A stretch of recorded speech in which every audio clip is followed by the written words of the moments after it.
Welcome, Greek U Nation, to episode number 592 of the Fraternity Foodie Podcast. I'm your host, Dr. Mike Eilon, CEO of Greek University. I'm a speaker and an author. Our sixth book just came out. It's called I'm So Beautiful, It's Ridiculous: Unleashing and Promoting Strength, Self-Worth, and Real Sisterhood. So go and pick up that book on Amazon or Barnes & Noble today. We call these episodes the Fraternity Foodie Podcast because there is nothing like great food to bring college students together. Fun fact, my recent research on hazing prevention is called The Early Warning Signs of Hazing in College Fraternities and Sororities, and that has brought my program for administrators and college students all over the nation in the last 6 months. I was recently talking about this research with the leaders at NALFO. And for those who don't know, NALFO is the National Association of Latino Fraternal Organizations. And I ran into our next guest who is promoting his product that I believe is going to help us to solve hazing on college campuses today. So as soon as I met him, I couldn't wait to bring him on our show and share him with all of you. Here's the intro. As a student athlete at Valparaiso and Rice, David Chadwick realized that his experience had very little to do with external factors, facilities, equipments, fans, and everything to do with the intangible things, teammates and coaches, culture, and personal relationships. In an entrepreneurship class, he envisioned a digital solution to answer a challenge that he faced: the need for a safe and confidential way to bring feedback to leaders in seats of power. That solution evolved into RealResponse, which now has well over 200 clients, from colleges and universities to sanctioning bodies and integrity units, and a reach of more than 2 million people.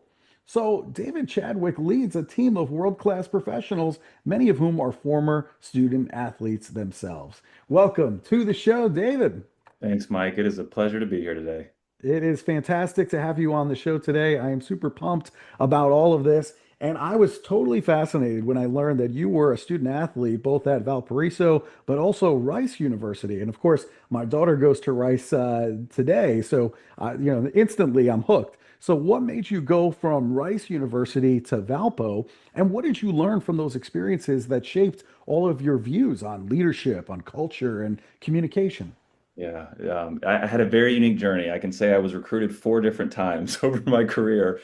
I'd originally signed with Washington State out of high school, had a coaching change at the last second, ended up doing a prep school year at Hargrave Military Academy in Virginia. So if you can imagine me with a shaved head and a uniform and living in barracks and marching for a year, it was a pretty challenging year. But learned a lot, and I have just a new admiration for those that have served in our armed forces, and then left and went to Rice. And as you know, having been there, Rice is just an amazing university, like beautiful campus, world-class academics, great athletics. I thoroughly enjoyed my time there. Being in the heart of Houston, it's like its own town and in a larger city. I mean, you're surrounded by the hedges and you're a little bit siloed off from the rest of the Houston community. But I always tried, Foodie will appreciate this, whenever I could, to get off campus just to get to dine in some of the world-class restaurants there. It's just that's probably a whole nother podcast we could do. Absolutely. And then Valparaiso is totally different, right? It's a small town in Northwest Indiana, different campus environment, different people. Still great food, but different types of food. So definitely 2 different experiences.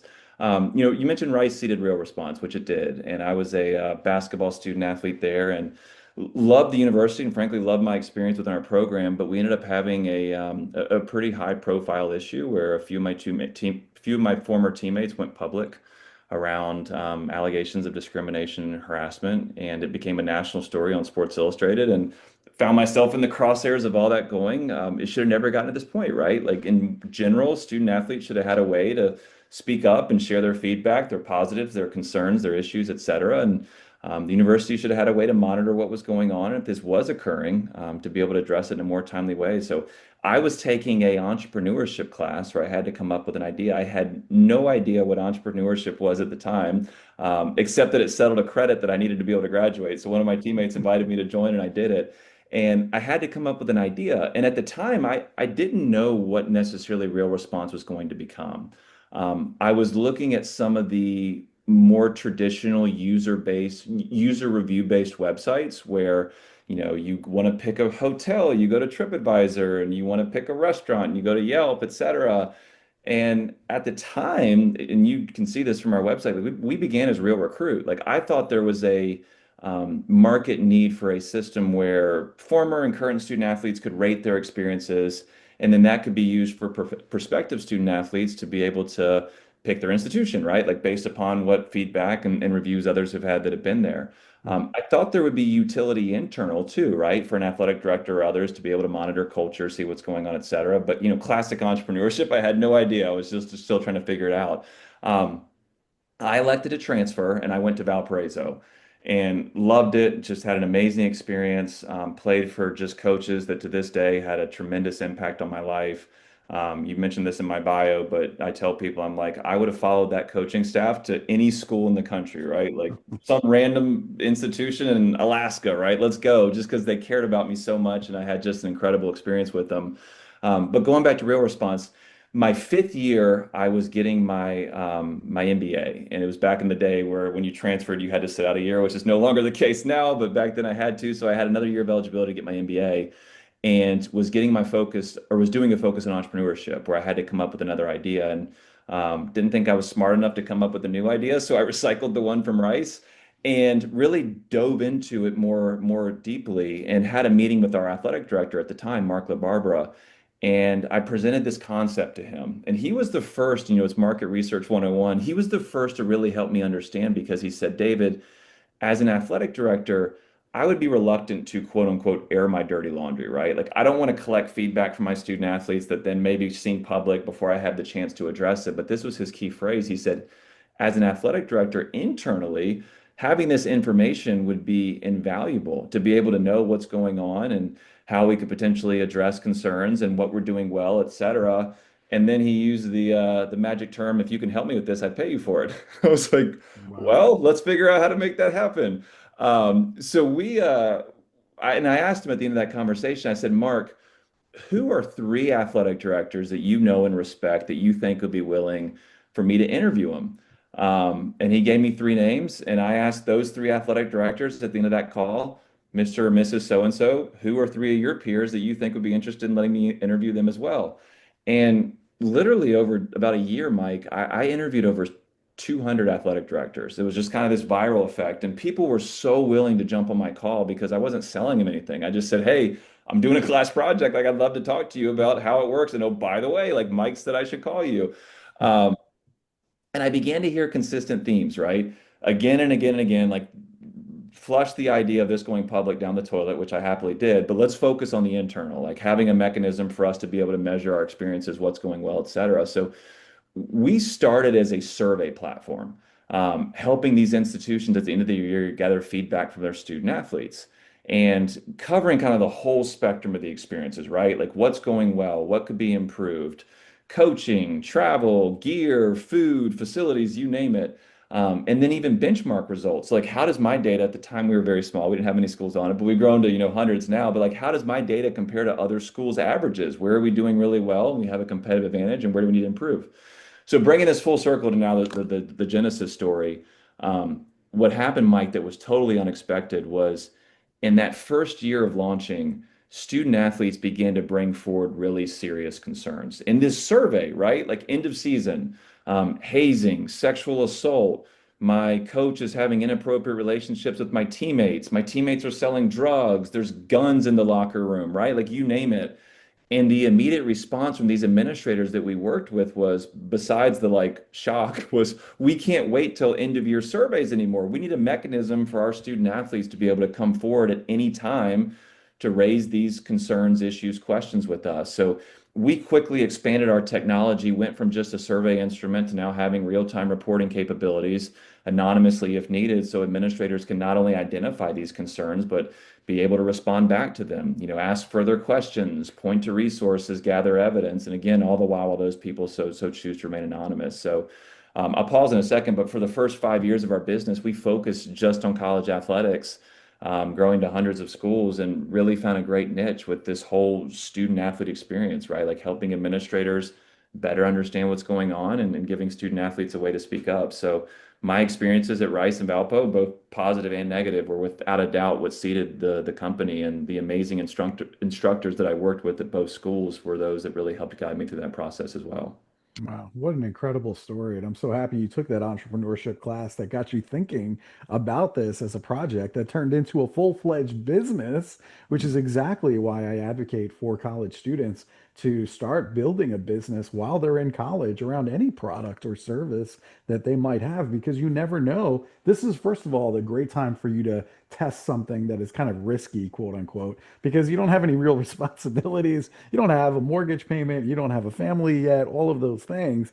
And so now is a great time to test and see what happens, even if it's just a side gig. And then who knows what happens after graduation. So I think that's a great lesson in entrepreneurship for sure. And obviously, as somebody who is very passionate about fraternity and sorority, I can easily see how this product that you've created would also help fraternities and sororities around those same issues that you talked about: hazing, sexual assault, alcohol and drugs, all of those things. So I'm just grateful that that you had that project and then you brought it to fruition. I think that's incredible. And also, I think talking to the 200 athletic directors, so smart. I mean, that's really important, is to identify who your customer base is going to be and then interview the hell out of them. I mean, find out all of that, all of those things that you don't have a window into, so you can design the product with them, the end user, in mind, instead of what you thought the Yeah, customer was going to need. So, absolutely. I, Yeah. I mean, I think that's so critical. I'm wondering, here's the main question, and I kind of ran into this even in my dissertation research. Why is it so hard for college students to give honest feedback to those people in power? Why did we even need such a product? Yeah. I'll speak to the athletic side of things, just as Yeah, the origin story. When you're ready, I'll connect the dots to getting to fraternity and sorority life and everything else that we've gotten to now, because that's really been like the last 5 years of our business. yeah, Um, in the athletics world first, there's such a unique power dynamic when you're a student athlete, right? And I was pre-NIL, pre-rev share, so there was even more complications on that side. But there's a power dynamic where, for me previously, before athletes could get paid, like my currency was my scholarship. It was my playing time. In some examples, it was someone's career aspirations, right? Like, I want to be a coach. I don't want to burn bridges with people, et cetera. So as a result, there's a significant reluctancy to speak up and share concerns about things, because you don't want to potentially jeopardize your currency, right? Like, I don't mhm, want to play less. I don't want to lose my scholarship, et cetera. And there is an inevitable, like, adult, budding adult, maybe newly adult dynamic that just creates this power of people being much less likely to speak up and having a reluctancy to do so. So that's what we saw in the sports space initially, without a doubt. And I'd say more broadly, and I know we're going to get there in a second, just sometimes a lack of education, right? Like, people don't know how to report, and they don't necessarily know they need to report until there's something that happened that warrants a report. And that's oftentimes when it's too late. So I'm a big advocate of just like constantly making sure that people are aware of how to report, and where to go. But it's not unique to sports and athletics, right? There's always these power dynamics that we see in really any type of a vulnerable setting, where there's usually an adult and a minor, or an adult or a vulnerable adult that has some type of a increased chances for bad behavior. yeah. What a great product, and I'm so happy that it exists. I think about some of the major cases of, let's say, hazing or sexual assault within athletics. I'm thinking about Pat Fitzgerald at Northwestern, who was removed from his job because of the hazing that was going on in the Northwestern program. And if he and other administrators had access to a system like this, perhaps that whole thing would have been prevented. Perhaps none of it would have happened. And so I'm just so grateful that it's here. But let's talk about fraternity hazing. Often it's shrouded in secrecy and fear and all of these power dynamics. You have the brothers and then you have the new members that are really on two different tiers that allows the hazing to continue. And it just makes it really difficult for the new members to speak up because of that power imbalance. So, how did this platform, RealResponse, help the fraternities to create a safer, more accountable culture and then empower those members to report the hazing before it's a crisis? Yeah, this would be a good opportunity to connect the dots to Yeah. kind of how we got to the fraternity and sorority world. Because the short answer to your question is there's a lack of easy reporting. Like, traditionally, reporting has been really challenging, right? I'm reliant on picking up the phone and calling a hotline. These kids aren't even oftentimes picking up the phone and calling their parents. So the likelihood they're going to pick up the phone and call someone they don't know to download them on a allegation or a report is very unlikely. The second option is I'm going to go fill out a really long web form. I'm going to go to a web page and it's going to have a bunch of drop downs and fields and information that someone needs. Again, I'm not picking on this generation, but they're like the Snapchat generation. Like it's just quick and it's efficient consumption of information. Like taking the time and engagement to fill out a really long web form is highly unlikely.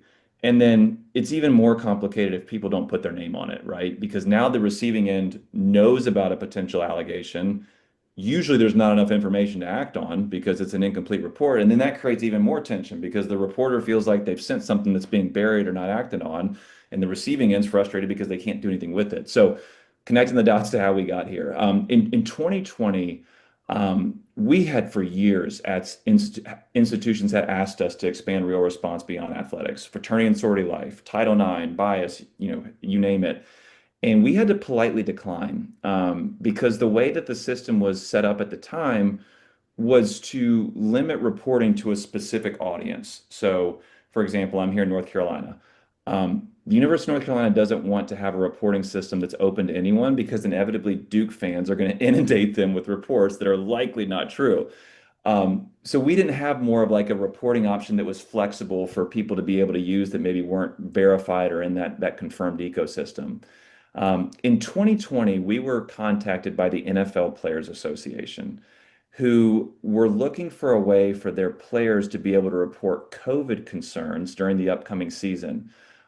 You might remember that season that if guys didn't wear their masks or someone happened to sneak out of a hotel at the away game, they canceled the games that weekend, no questions asked. And it had millions of dollars of ramifications, obviously, for those games not occurring.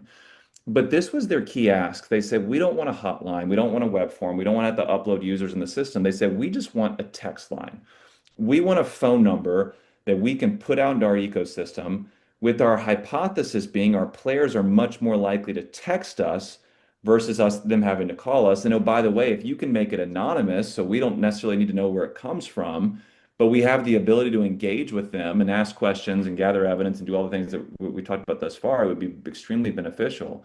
Um, so we did that for them, jointly put out a press release, and we quickly had all these other prominent organizations reach out with similar interest in utilizing this anonymous text, and it's expanded a lot since then to include email and WhatsApp and other things, but this anonymous reporting portal. So national governing bodies, for example, like USA Swimming and USA Track and Field for safe sport reporting, professional sports teams and leagues like Major League Baseball or NASCAR, the Kansas City Chiefs, they were focused on employee reporting.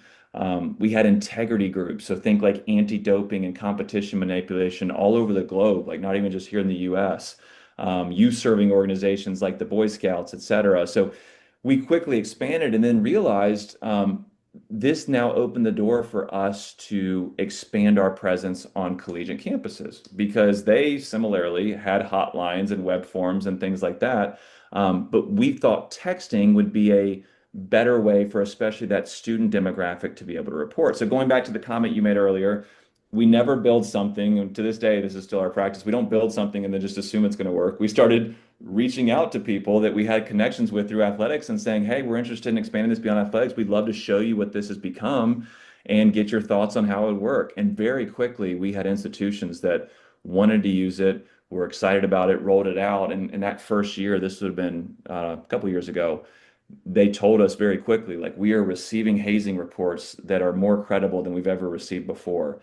And we're actually able to act upon them now. So traditionally, we received hazing reports that were things like, so and so fraternity is hazing their members. And it's like, well, what do I do with that? So now I can go back to the person and I can ask questions. I can clarify things. Who was involved? When did this occur? Do you have pictures? Do you have videos? Yep, here's a picture, the video of the incident that I actually took on my device, or here's a social media post or a DM or whatever. And one institution told us that traditionally 9 times out of 10, when they received an anonymous hazing report through their web form, they could do nothing with it. And they said the first hazing report they received through our system, they created a 20-page document that all had all the details to be able to act on and ultimately resolve the case. And then that naturally led to the headquarters, fraternity and sorority headquarters, hearing about our systems from those directors on campuses and then saying, well, we have chapter conduct reporting platforms set up too. Like, why couldn't this be used in a similar way? So Pi Kappa Phi was one of the very first that we got linked with, and they brought in our system, and then we quickly had others follow, like PIKE and SAE and others. So it's been really cool, admittedly, to a world that I did not know well because I was a student athlete, and I went to my first FEA, and I'm trying to piece together all the Pi Kappa what and this and that, and now I'm getting a little more versed. But learning it's not dissimilar from the sports space. Like there's a culture that's created by being a part of a fraternity and sorority, and um, your brothers and sisters become like your family, and you're relying on each other, and sometimes you're working through conflict for the greater good of like what you're trying to do together. So it's been really neat to see that. This is a really long-winded answer to your question. It's been really cool to see that world, thrive as a result of just having better reporting and accountability and ways to act upon the needs that people have. Yeah, that's great that your system allows for texts and that constant engagement where you can ask follow-up questions anonymously with this person who's texting with you. It's phenomenal. I mean, I know my daughter, a college student at Rice, she would much rather text than pick up the phone and speak to a human. Now, we might say like that's awful, and yeah, it is. But that's just this generation, and so we got to figure out how do we work with this generation. I think your product certainly speaks to that. And also at FEA, you'll see very, very quickly that it is a family at FEA, and every fraternity and sorority truly cares about one another. We want to help each other. And I think as you see success with Pike and SAE and Pi Kappa Phi, you'll see that that's going to grow because all of those headquarters staff are going to tell other headquarters staff, hey, we have something here that we think is going to work. And we will help each other if we think that we can make a safer culture. So I think that's fantastic. It's really, really good. And speaking of culture, you say that culture is everything. Other than this particular product, I mean, have you thought about other ways that students can be active participants in shaping a healthy, accountable culture in their sports teams or in their fraternity and sorority chapters? Yeah, I would say definitely seeking a position of leadership, right? In the sports world, it's being a captain. I was a captain my senior year, and you can go look at my stats. I didn't play a lot. I had bad knees. Like I was barely able to make it through my senior year, but I could still be in a position of leadership to be able to be a mentor to my younger teammates, oftentimes being the voice of when the locker room when we're losing and everyone's trying to rally the troops, et cetera. So I think if you're desiring to be able to change culture, then the first step is to put yourself in a position of leadership. And look, sometimes that's uncomfortable. It's like, oh, I don't know if I want to do it or what's going to happen. And I just encourage people like take a leap of faith. Like you never know what's going to happen. Sometimes it takes that uncomfortable first step out. One of my professors at Rice or Valpo made a quote that just years later still resonates to me. He said the secret to life sometimes is just showing up, right? Like just show up and you never know what's going to happen. I have so many examples of positive business outcomes that to this day led to a big contract or a deal. And it was a result of some relationship that was seeded 8, 10 years ago that I never knew was actually had a business or a business opportunity to it, right? So I think encouraging people just to show up and put yourself in a position of leadership and try to have a seat at the table to have a tough conversation with your director of fraternity and sorority life or with your athletic director, or if you can advance beyond that to others, you're only going to learn and you may have the opportunity to actually shape what some of those policies and decisions may be moving forward as well. Yeah. Earlier you talked a little bit about the functionality of your product and how it's evolved over time. Is there anything on your vision board right now in terms of new features or new use cases that you're really excited about in the future? Yeah, I feel like this is the answer everyone's giving right now. So I'm going to give it and then I'm going to try to elaborate a little bit. It's like, oh, AI. But it's like AI is amazing. It's truly incredible like how it's able to consume a lot of information and data and synthesize it to an actionable point very quickly. In our world, we feel like AI could have use cases across several different areas. We have a pretty large event-based business, so think organizations that are putting on a large college football game or a significant youth sports tournament, et cetera, that oftentimes are utilizing our text line for attendees to be able to ask questions, share feedback, concerns, et cetera. that's an obvious opportunity for AI to help consume like FAQs or policies and procedures and answer those questions too. We aren't ready yet for AI to answer anonymous reporters because I think there's room for error. But what AI can certainly do is equip our administrators to better flag concerning comments, do sentiment analysis, and perhaps even address or suggest responses based upon what comes in. So that's certainly something that we're looking at. And we have a survey instrument, as I mentioned earlier, that was our bread and butter from the beginning. And like AI is going to be a huge part of that. Like, how do I help take all this data that an organization's receiving and make it actionable? So that without a doubt is something that's on our radar right now. More recently, if you look at the last few years, like WhatsApp integration was a big milestone for us. That allowed us to become a truly global company. At the Olympic Games last summer, one of our clients is the ITA, the International Testing Agency out of Switzerland, and they had jurisdiction over anti-doping at the Olympic Games. So it was really cool. Like our platform was promoted in Paris, and the Olympic athletes like had a way to report via WhatsApp, but that wouldn't have been possible if we would have relied on SMS and some of those more localized communication systems. So just another example of things that we've had to think about to try to modernize the platform and adjust to where the new opportunities may be.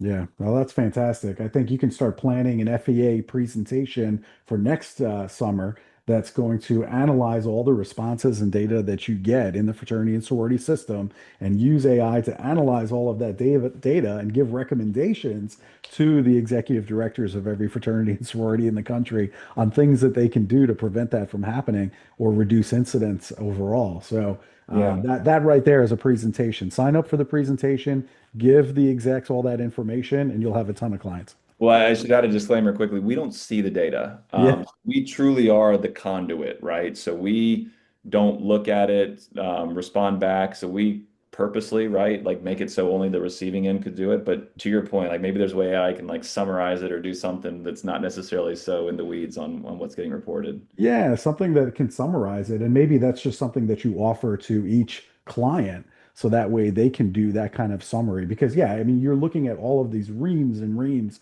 of data, and it can become overwhelming. But I'm sure that there's a way, maybe it's on the client side, to aggregate all of that and then come up with a list of recommendations that could be shared. Because, again, I mean, I think the fraternity and sorority community is just very close, and we're all, involved with some of the same types of activities. And so if there's a way that we can share that information and get better as a result, then I think that's in everybody's best interest. Really good stuff. Now, just on an entrepreneurial level, what advice do you have for other college students, especially student athletes and fraternity and sorority leaders who want to start something meaningful in terms of a business while they're still in school? Yeah, well, you covered what I always say earlier, where it's utilize this time well. You don't have the expenses yet. You don't have the mortgage payment. You don't have probably dependents yet. You may, but most people don't have that yet. Mhm. I had to follow that route. My wife and I got married in college. So my senior year, I was married, and we left school, and I was still trying to get the business off the ground. And I said, "Hey, do you mind if we move in with my parents for 6 months while I raise some funding or whatever I needed to do?" And that lasted over 2 years. So you just never know what the path's going to be. And asking your newlywed to move in with her in-laws is not always the easiest. Convincing you have to do that's like the best sales conversation ever. After that, you can do anything else. So I'd say like utilize this time um, to network and to use all the resources that are available to you. There's a likelihood that like some professor in your school is world class at some specific area that you didn't know about. So, network, get to know other students, professors, et cetera, that could benefit, what you're trying to do. I'm a huge fan of what Y Combinator says all the time, which is do things that don't scale. Um, in the early days, whatever assumption you've made about your business, like for me, we're going to be the Yelp of college sports. Nah, like that Yeah. wasn't what happened. But if I would have come out and invested a lot of money and raised a lot of money into this concept and spent, tons of dollars on building out a website and an app and then putting it out there, like I was able to validate that assumption by doing 6 to 12 months of market research with the 200 athletic directors that I talked to. If I would have flipped that and built something and then gone to them, we probably wouldn't be a company today. Right. because I would have burned through all of our dollars really, really quickly. So, do things that don't scale. I hope I don't get this story wrong, but I believe in the early days, the Airbnb founders were having trouble getting their company off the ground. And what changed everything for them is they flew to New York and met with many of the tenants that were renting their houses out and hired a professional photographer, like spent several $100s to do that. That professional photographer took pictures of all those listings and put it on their website, and their bookings began to go up because people that were coming in saw a much prettier like place that they were staying and it looked way better, et cetera. Like they would have never done that if they would have followed like the traditional starting a business, scaling, kind of growing at all costs. Like it took them slowing down, flying to New York, figuring out the problem, taking pictures, et cetera. So I would just encourage anyone that wants to start a business, do things that don't scale, and whoever you think your customer is, get to know them as well as you would your family. Like know all their pain points and their problem. Um, Once you do get your first customer, spend as much time as possible with them. Like really hone in on like what's your pain point? Is this delivering the value? And then once you've gotten that product market fit and you've got, I always joke with people like I'd rather have 10 customers that would rant and rave about me than 100 that are kind of ho hum. Like once you've figured out what that product market fit, like then that's your time to begin to scale and raise money, bring on salespeople or whatever your thing is going to be. But we could do a whole nother podcast on like raising money or not raising money or what the right decision is there. Yeah, that's definitely a second edition of our podcast, right? Yeah. Raising money or not. But yeah, I think that's brilliant. Speaking to those 200 athletic directors, and other folks, I think is brilliant because that is your customer and they'll identify all the pain points for you. And that's really the same process you go through in a doctoral dissertation. You're doing interviews with tens or hundreds of people who've had an experience to try to learn what happened here. And that's really the best way for anybody who's contemplating building their own business or service, product, whatever. Go that route and know your customers better than your family. Just like David said, if you do that, you'll be good. Now, I will just add one quick plug on raising money. I do talk to a lot of budding entrepreneurs in college, and they're like, yeah, we're raising, X amount of dollars and this is our valuation. I'm kind of slapping my forehead going, you don't even know yet like what your business is going to be. And all you're doing is diluting it with some random angel investor or just because you think you need money. Like there's a lot that you can do in this world without raising money. Yeah. And I was pre-AI, so like, it's even easier now to be able to just test these concepts with people. So Yeah. that's what I would tell a lot of college students who want to be entrepreneurs. Like, go test your hypothesis without raising money. Like, raising money basically means that you're gonna have to pay somebody else back with interest one day. Right. Like, control your destiny as long as you can, and then if it makes sense to raise money one day, great. Like, that might make sense for you, but it might not, and there's might be a better way that you could have done it that you might not regret. Yeah, I love the bootstrap mentality. For me, that really resonates. I've never gone out to raise money. Like you said, at some point I would have to pay that back with interest. So why am I doing it if I don't need it? Is it a vanity thing because it sounds cool? Like, what, you know what I mean? Like, I don't get it. Spot on. You're spot on. I just don't get it. All right. Well, listen, this has been a lot of fun. If college students, if they're trying to bring something like Real Response to their chapter, to their college campus, to their national fraternity and sorority community, where should they start in this process? If they think this is a cool product and they need it, where do they even begin? Because maybe they're not the decision maker for all of some national fraternity. We frequently have students come through our website with that similar question. You can go to our contact us form or schedule a demo form, whatever it is, and say, hi, my name is so and so. I'm at XYZ University. Like, I'd love to figure out how I get that on my campus. We help with those conversations. So you can definitely do that, and we can give you material to be able to share with the appropriate people. You could also send that link to if you have the relationships with the folks on your campus or at your headquarters as well, if you'd rather them drive those conversations. But I'd say typically the audience that we work with, if it is on a college campus, is those that are involved with conduct or those that are involved with with fraternity and sorority lives in that director role. Deans of students are oftentimes very involved with our product decision making, or the VP, obviously.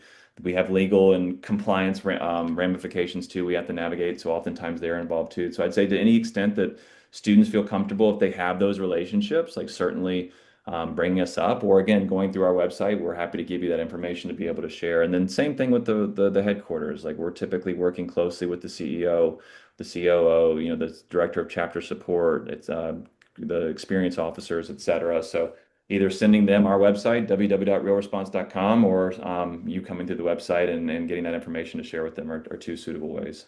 That's fantastic. RealResponse.com. Go and check out the website. You can connect with them if you think that this is a good fit for your organization or your institution, or just send them this interview. I mean, whatever it takes to get that conversation started. So, David, listen, I'm super happy that we had a chance to meet and I got to hear more about your product. I absolutely think that this is something that is going to help us in order to reduce hazing in college fraternities and sororities. And that is something that I'm very passionate about. So I just appreciate you coming up with the idea, bringing it to fruition, and all the success in the world. So thank you. Thank you, and appreciate your work and obviously this podcast and spotlighting a topic that we both care about and hoping to address and prevent hazing. So thanks for all the work you do as well. Yeah, of course. And to our listeners, if you enjoyed this conversation with David, I want you to like it. I want you to share it with other college students. I want you to share it with the student conduct office, the fraternity and sorority life office, with an athletic director that you know. Just share this. That's really the key that we need to do to make sure that it gets in the hands of the people who need it. So thank you, David. Thank you to our listeners, and we'll see you on the next episode of the Fraternity Foodie Podcast. Bye for now.